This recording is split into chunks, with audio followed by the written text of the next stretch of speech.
let's do this. Spawning in the bottom right position as our blue Protoss player took game number 1 pretty decisively. He secured a huge advantage with that Sentry Immortal all-in. It is XMG's ToD. And in the top left position as our purple Zerg player had the right idea with the Hydralisks, but just got a really poor engagement trying to save his third base. It is Forsen. Acheron Wastes. Definitely going to be a little bit easier of a map for Forsen to be defensive on. The Sentry Immortal All-In also works on this map for Protoss players, but ToD looks like he's actually going to play this one a little bit more cautiously, actually throwing down a pylon in his main base. So we could see an in-base forge just for pure defensive purposes. Perhaps he's expecting that Forsen will respond to the results of the first game with some real aggression. But it will be interesting to see. However, Forsen not doing anything like that at all. He is just going to be droning up. We could see him go for that 15-timed spawning pool again. It would be a bit silly, I think, for him to go for anything like a hatch first in game number 2, just because we did see ToD open with that forge, but it looks like that's what he's going to do. If ToD decides to open with the forge, it could be at risk of something like a cannon rush, but he actually hasn't built it as fast as he did the previous game. So a bit of a change up here. We have Forsen and ToD both going hatch first and nexus first, respectively. So we're going to have a bit more of an economic setup, and that's actually not bad at all. The rush distance for Acheron Wastes is not terribly great, but neither of these players want to do anything too crazy for game number 2. And we actually have ToD immediately building that forge in base. And what this basically allows him to do is, if Forsen was going to go for something like a 6 pool or 7-8 pool, he could just build a cannon in his mineral line. He wouldn't have to lose the forge, and he'd already have a pylon in position there. So no real risk. The most he'd have to do is cancel the Nexus. He wouldn't lose too much else. Now, ToD does scout out this natural expansion. He knows, okay, you've gone for the hatchery first, and once Forsen scouts the Nexus first from ToD, his immediate follow-up should just be to get up his own third base. Usually, as a Zerg player, you want to stay one base ahead of your Protoss opponent. Overlord is going to be scouting it. He sees it now. So he has as much information as he needs to make his follow-up decisions, but he has chosen to go for gas, which is interesting in the sense that maybe he was expecting his third base to get blocked, and ToD does have a probe there, but we will have to see. ToD, he might get a little curious if no drone shows up in the near future, and this could open a big opportunity for Forsen to go for some 2-base pressure. He does have enough gas to start his Zergling speed. Is he going to, though?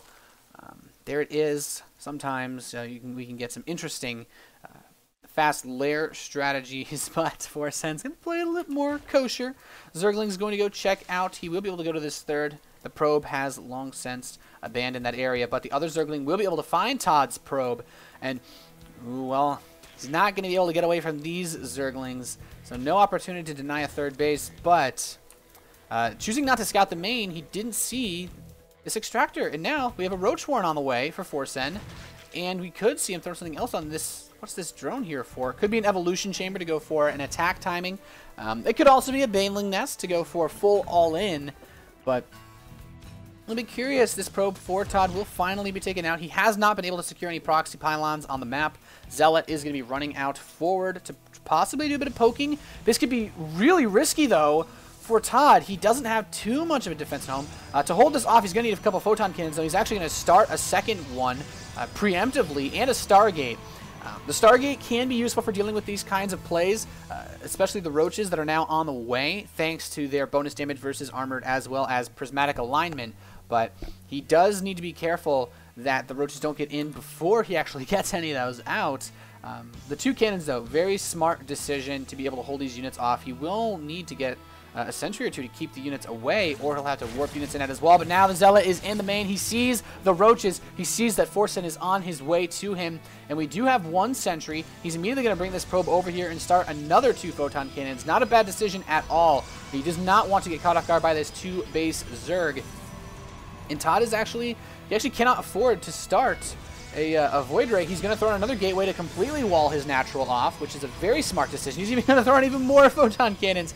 We have 4 being produced by ToD right now. The Roaches are going to be running up towards the natural. The first Void Ray is being chrono boosted out. Mothership Core as well as out for ToD. And of course, the Roaches and Zerglings cannot attack up. The Roaches cannot rear their ugly heads back. But he's going to try to run in. Almost a small choke open. The Roach is trying to move in. He's going to throw the Force Field down to block these units off. And the cannons at the Mothership Core will be able to hold this for now. So ToD is hanging strong. A couple of these cannons will be unpowered now. But he does have the first Void Ray about to pop onto the field. The third base is now being taken for Forsen, but looking at the units tab, we have 39 probes to 41 drones. So ToD is happy as can be for the current game situation. He has not lost anything more than a Pylon and a Zealot, really. A bit sloppy losing the Zealot earlier, but he's doing just fine. Not really any issues with that. We do have a pause. Hopefully everything is okay. Forsen's apparently having a bit of keyboard trouble. So we'll get back into this as soon as everything is all right. Hopefully everything is okay. These are being played actually live at the event. So if he does need help or an administrator, he can get that. Apparently he cannot press his hotkeys. So in terms of the game setup right now, we do have a couple of additional gateways going up for ToD. He's actually moving up to the standard amount of 4, though. And on the map, Akalon Wastes, you can actually really easily take a third base on the inside expansion. A lot of players try to take the third base north of the natural. This way they have a very easy 4th to secure later on. But for the most part, everything else is pretty normal. We have a lair on the way for Forsen. He has 2 evolution chambers as well to be able to get his upgrades going. And with the Stargate just now coroning out a couple of Phoenix, he's going to be moving into a very normal mid-game. He did invest quite a lot in these cannons, though. So Forsen definitely didn't completely lose out on that pressure.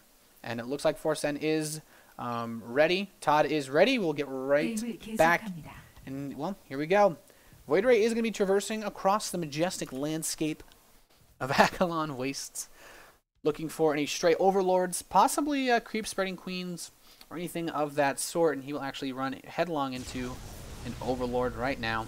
Phoenix going to pick off the rest of the Overlords, and Forsen doesn't have too many of them on the field. He's going to want to bring some of them back. He has this drone watching his third base, possibly to immediately build a Spine Crawler or something of that sort. And we do have the 1-1 coming in with that missile attack for Forsen. And the Void Ray poking away this Overlord. He's going to lose a little bit more. He's now tied up in supply. 4 more Overlords are about to come out, though. He's trying to take down these rocks to build a 4th, but the Void Ray actually comes in, picks off one of these Roaches. There's not really too much anti-air here. The Prismatic Alignment lets him do bonus damage to armored, so the Roaches are very vulnerable. The Queen, not as much. Queens actually don't have that armored tag, so they can fare a little bit better in head-to-head engagements. Now the rest of the Phoenix are coming in. He may lift up this Queen and try to kill it with the Void Ray support. 3 Phoenix are not enough to actually kill one, but the damage it already took from the Void Ray allows him to pick that one off, and he's bringing in the Spore Crawler as well. He will have to cancel that Graviton lift, but behind this ToD, getting the third base, he's actually building a robotics facility as well. It's just completing, so he's going to have a very, very quick follow-up into either Colossi or Immortal play, and ooh, he's going to kill 2 more of these Queens. They're so low health. Oh, barely grabs the next 2 of them. He has not lost any of these air units yet. So expensive, but now being so cost-effective. The first Hydralisks are about to make their way onto the battlefield. We have the Hydralisk range upgrade coming in as well, but ToD, he's been really just dominating these games. Lots of aggression, lots of control, and picking off these Queens means no injections on the hatcheries. Forsen's been pretty good about replacing them, though, so he hasn't missed too much. But his unit production is definitely going to be hampered, and now losing actually a good number of drones here as well. Hydralisk's going to finally be able to shove this away.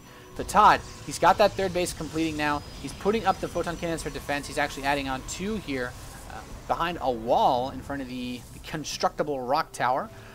And now the Phoenix are looking for anything else that they can get. Be able to pick off another drone or 2. Ooh, will lose one of his Phoenix, though. Not a huge deal. He could be vulnerable, of course, later on as the game goes to possible Mutalisk switches if he loses all of them, but not really something that ToD's going to be worried about. He knows about the Hydralisks. He knows of the Roaches, and with +2 coming in for Forsen, he is going to be in a pretty reasonable position to stay with this Roach Hydra composition.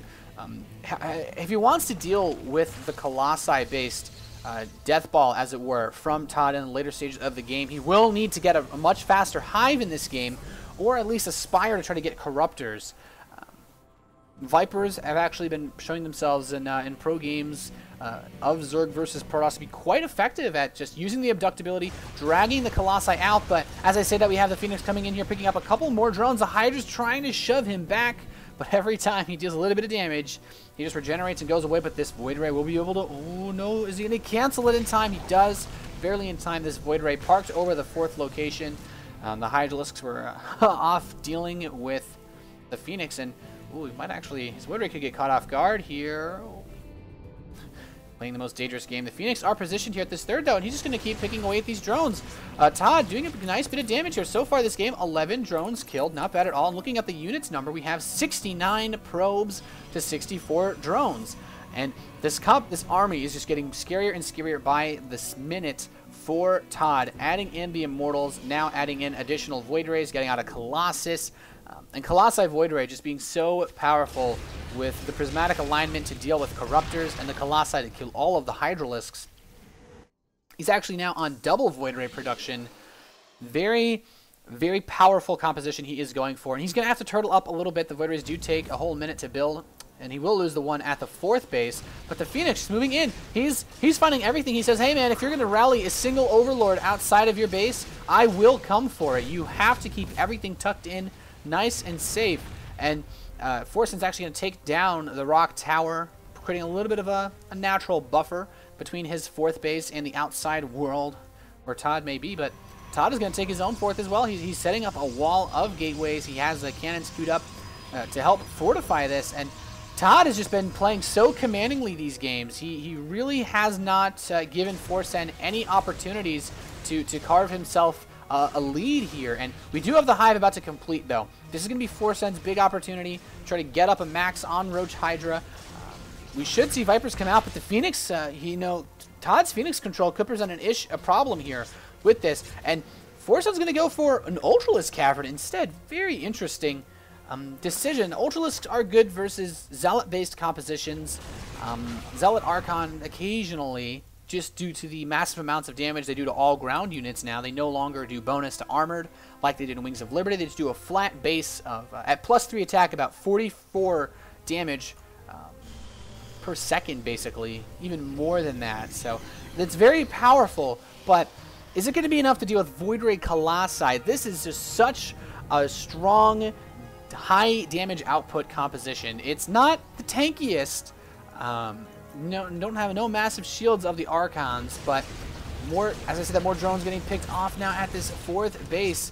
Forsen having a really hard time getting his economy where he wants it. And now we finally have some Vipers coming out for our Zerg player, and he's just perusing. He's saying, hey, I'm just waiting for you to build some more drones in that mineral line. My Phoenix are hungry, and they have no problem picking off more of those. And now at this point, ToD's been able to get up some proxy pylons around the map. Both players are maxed out. And Hydralisks and Ultralisks being produced by Forsen. I'm very curious to see how he tries to take this engagement. The Viper, of course, is very good with the abductability for pulling units out into unfavorable positions. He only has one Viper, though, and he's going to need to get up some perfect abducts. Blinding Cloud can prevent the ground units from doing too much damage in terms of lowering their range, but so many Zealots are in this force. The Ultralisk should be able to deal with those. I'm more so worried about how fast he can kill this before the Void Rays and Colossi kill his Ultralisks. ToD taking the tower. And ToD, he's pushed out. He is ready to go for a fight. He's going to hallucinate more Colossi. ToD hallucinating quite a few. Now it looks like he has 8 of them. Pushing and the Ultralisk stepping forward. He's actually fighting these hallucinations, and with the Time Warp, ToD will be able to bust through and punch into this army. A Blinding Cloud will not do anything at all. There's just so much here. He actually cannot cover the whole length of this army, and all the Hydralisks moving into those laser beams, getting fried up so much, and now he's moving in towards the 4th base. The drones in danger. We do have the timer is going to be running out very soon on the hallucinations. There was no Overseer with the army, so that actually turned out to be a really, really nice decision by ToD. And right now, Forsen's just trying to build up the rest of his forces. And he's got that one Viper. Basically, he's like, trying to use the consumability, trying to get enough energy for a Blinding Cloud or an Abduct.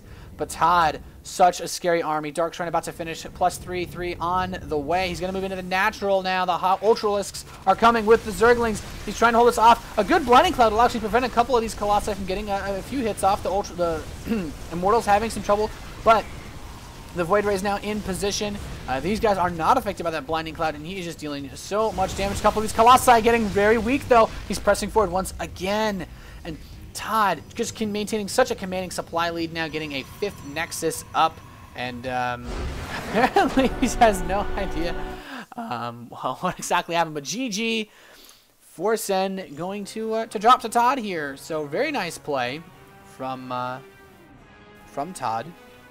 I have to say, though, he just played that so crisply, and Forsen going for the very early Roach pressure, it just wasn't able to do any real amount of damage whatsoever, and that just gave such a huge lead to ToD early on, almost like we saw in game number 1 with the push just crippling Forsen.